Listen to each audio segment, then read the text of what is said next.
نحمدہ ونصلی علی رسولہ الکریم اما بعد فاعوذ باللہ السمیع العلیم من الشیطان الرجیم بسم اللہ الرحمن الرحیم وقضى ربک الا تعبدوا الا ایاہ وبالوالدین احسانا اما یبلغن عندک الکبر احدہما او کلاہما فلا تقل لہما اف ولا تنہرہما وقل لہما قولا کریما صدق اللہ العظیم۔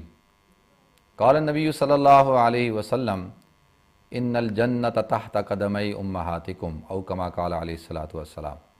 ناظرین کرام، السلام علیکم ورحمۃ اللہ وبرکاتہ۔ میں عبدالوہاب آپ کو پروگرام رمضان ہمارے ساتھ میں خوش آمدید کہتا ہوں۔ ناظرین، اللہ رب العزت کے فضل و احسان سے اللہ رب العزت نے مجھے، آپ کو، ہم سب کو زندگی عطا فرمائی۔ تاریخ کی کتابوں میں لکھا ہے، ایک بادشاہ نے اپنے تمام وزراء سے پوچھا کہ بتاؤ سب سے بڑی نعمت دنیا کے اندر کیا چیز ہے؟ سب وزیروں نے مختلف جواب دیے۔ ایک نے کہا مال کا ہونا، ایک نے کہا اولاد کا ہونا، ایک نے کہا بادشاہت کا ہونا، ایک نے کہا زیادہ رعایا کا ہونا۔ جس کی سمجھ میں جو آیا اس نے کہا کہ یہ چیز سب سے بڑی نعمت ہے دنیا کے اندر۔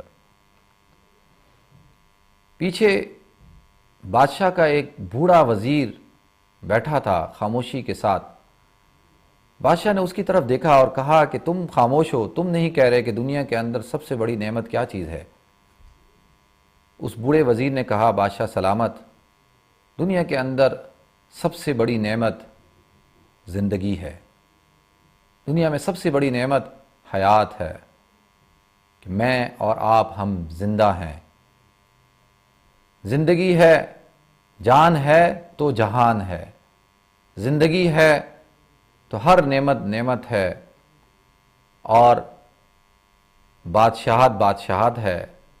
کتنا ہی بڑا صدر کیوں نہ ہو، بادشاہ کیوں نہ ہو، موت اس سے اس کی بادشاہت کو چھین لیتی ہے۔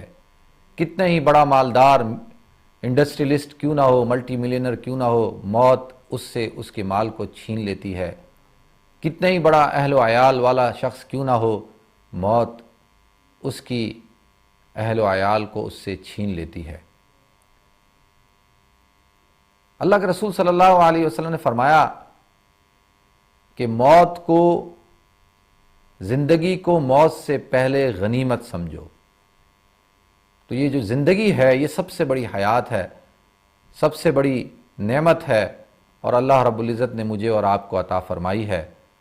اس اعتبار سے ہم سب دنیا کے خوش نصیب انسان ہیں کہ اللہ رب العزت نے مجھے اور آپ کو زندگی عطا فرمائی۔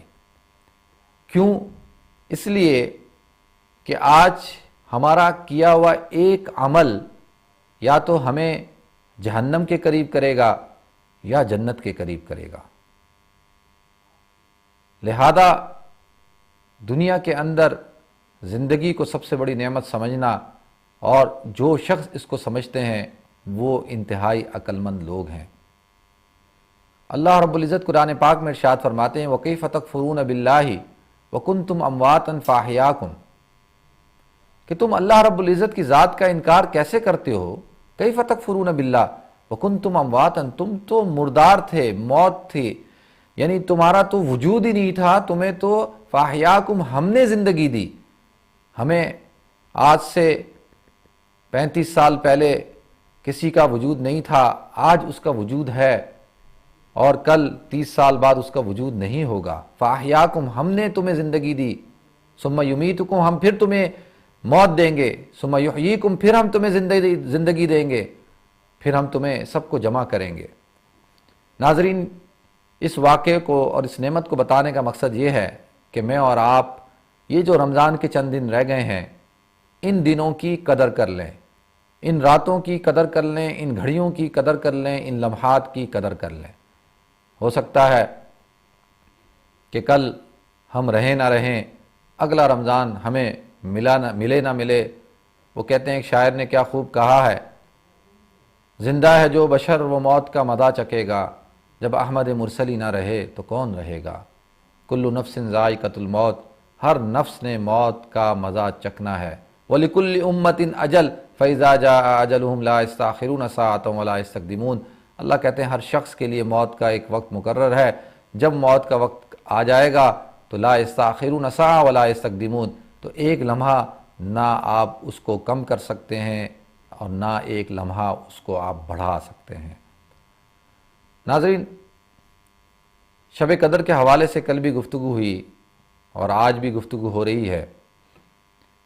اللہ کے رسول صلی اللہ علیہ وسلم نے فرمایا کہ شب قدر کے اندر کچھ لوگ محروم رہتے ہیں، جن کو شب قدر کی برکات، فیوزات، سعادتیں، انوارات میسر نہیں ہوتے۔ ان میں سے ایک شخص وہ ہے جو اپنے والدین کا نافرمان ہو۔ میں نے آپ حضرات کے سامنے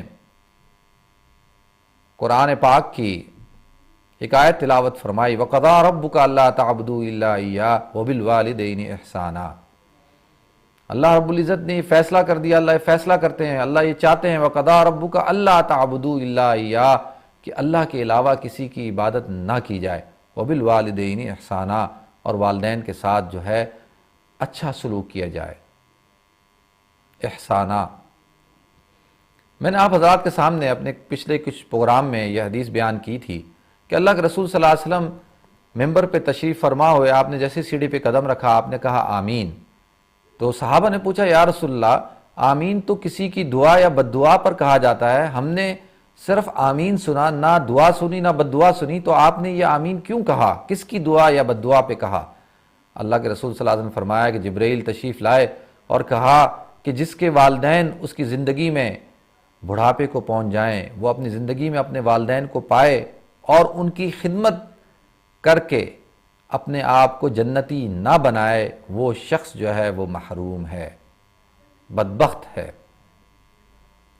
اس سے آپ اندازہ کر سکتے ہیں ناظرین، آج ہماری سوسائٹی کا، ہمارے معاشرے کا، ہماری تہذیب کا بہت بڑا المیہ یہ ہے کہ بہت ساری چیزیں جب ہم سے رخصت ہو گئیں، ہمارے ویلیوز، ہمارے کلچر، جب ہمارے اوصاف، ہمارے اخلاق، ہمارے اوتار جب ہم سے رخصت ہو گئے، اس میں سے ایک بہت بڑا المیہ یہ بھی ہوا کہ ہم نے اپنے والدین کو نعمت نہیں سمجھنا شروع کر دیا، نعمت جو والدین نعمت تھے ان کو زحمت سمجھنا شروع کر دیا۔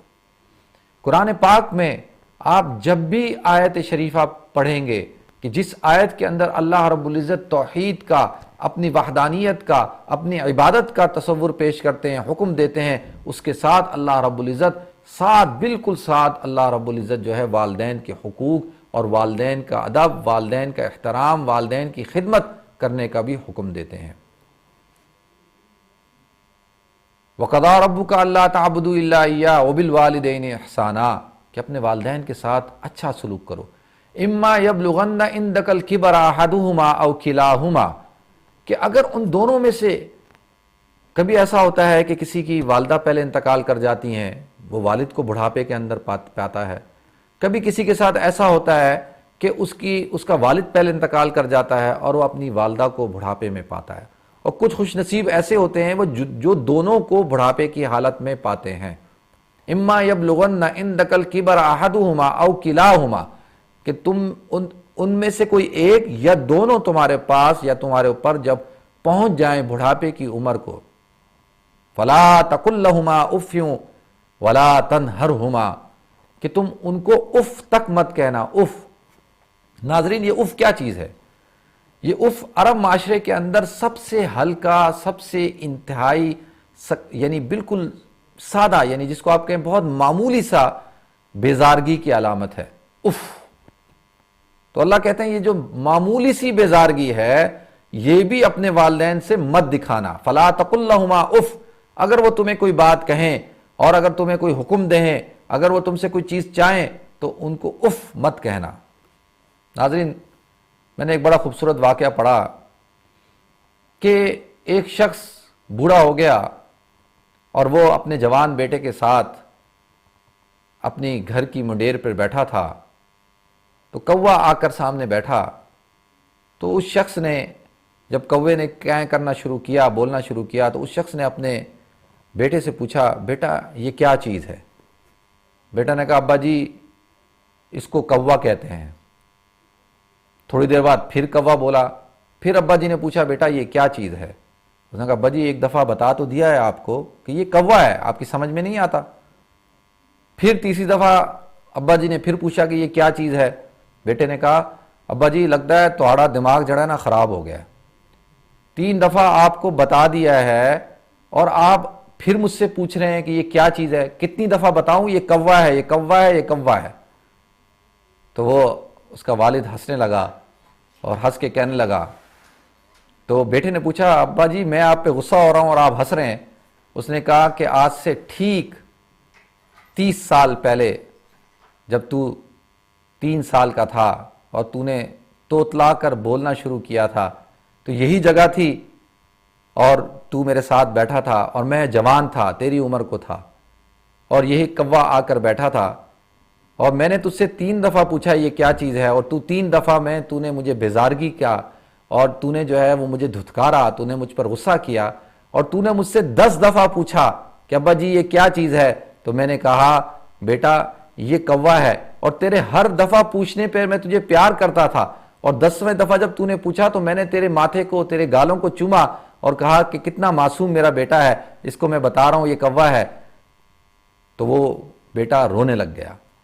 ناظرین، یہ واقعہ میں نے جو آپ کے سامنے پیش کیا وہ یہ کہ اللہ رب العزت نے انسان کو اشرف المخلوقات بنایا، وَلَقَدْ خَلَقْنَا الْإِنسَانَ فِي أَحْسَنِ تَقْوِيمٍ، کہ انسان احسن تقویم پر پیدا ہوا، اور دنیا کے اندر وَلَقَدْ كَرَّمْنَا بنی آدم، ہم نے بنی آدم کو اشرفیت عطا فرمائی، فضیلت عطا فرمائی، دنیا میں ساری مخلوق میں سب سے افضل انسان ہے اور سب سے نازک بھی یہ انسان ہے۔